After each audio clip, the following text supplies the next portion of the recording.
So in today's video, what we are going to do here is I'm exchanging this Dakota digital speed converter box out for this Ktuned one, and no one has really gotten back to me, or I haven't really found any videos out there that say this thing works, but I kind of have no choice. Talked to Hybrid, they used to have one, but it wasn't working correctly, so they discontinued it. And so I'm kind of down to this Ktuned speed converter box.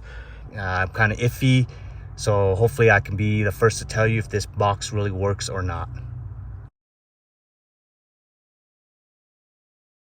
I'm pretty accurate when it comes to making sure that my speedometer is correct with the GPS speedometer app on my phone.